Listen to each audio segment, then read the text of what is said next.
বসিরহাট ১৪ নম্বর ওয়ার্ডের কাউন্সিলর ভাস্কর মিত্রের উদ্যোগে এবং বসিরহাট বনবিবিতলা নিউ স্পোর্টিং ক্লাবের সহযোগিতায় রাম মন্দির প্রতিষ্ঠা হলো। বুধবার ফিতে কেটে শুভ সূচনা এবং ভগবানের প্রাণ প্রতিষ্ঠা করেন কলকাতা মানিকতলার মহারাজ গৌরব ব্রহ্মচারী। উপস্থিত ছিলেন বসিরহাট ১৪ নম্বর ওয়ার্ডের কাউন্সিলর ভাস্কর মিত্র সহ ক্লাবের বিভিন্ন সদস্যরা। এই দিন ভাস্কর মিত্র বলেন, এটাই বসিরহাটের ঐতিহ্য। হিন্দু মুসলিম মিলিতভাবে রাম মন্দিরের শুভ সূচনা হয়। রাম মন্দির উপলক্ষ করে সারা দিনব্যাপী বিভিন্ন সাংস্কৃতিক অনুষ্ঠানের আয়োজন করা হয়।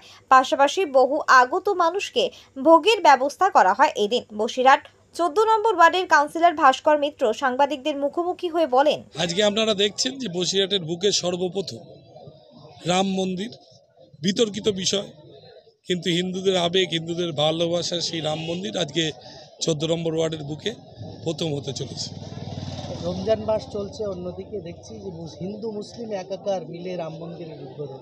তোমরা জানো যে এইটা আজকের দিনটা এই কারণেই যে গতকাল থেকে আমাদের রমজানের মাস শুরু হয়েছে এবং আমরা এখানে জাতি ধর্ম নির্বিশেষে সবাই এক। রাম কখনো বলিনি যে জাতি বা ধর্মকে আলাদা করতে, এটা মানুষের প্রচার।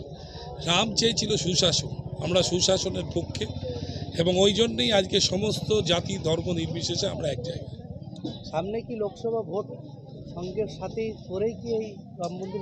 না, দেখুন, লোকসভা ভোটের সঙ্গে এর কোনো সম্পর্ক নেই, ওটা নরেন্দ্র মোদীরা করতে ভালোবাসে। আমরা এখানে কোনো পলিটিক্যাল ব্যানার নয়, সাধারণ গ্রামবাসীদের একটা ইচ্ছা ছিল এখানে রাম মন্দির করার, তাই এখানকার ক্লাব নিউ স্পোর্টিং ক্লাব এবং আমরা যৌথ উদ্যোগে এবং গ্রামবাসীরা সহযোগিতা না করলে আজ এই রাম মন্দির হতো না। কি বার্তা দেবেন বসিরহাটের মানুষকে?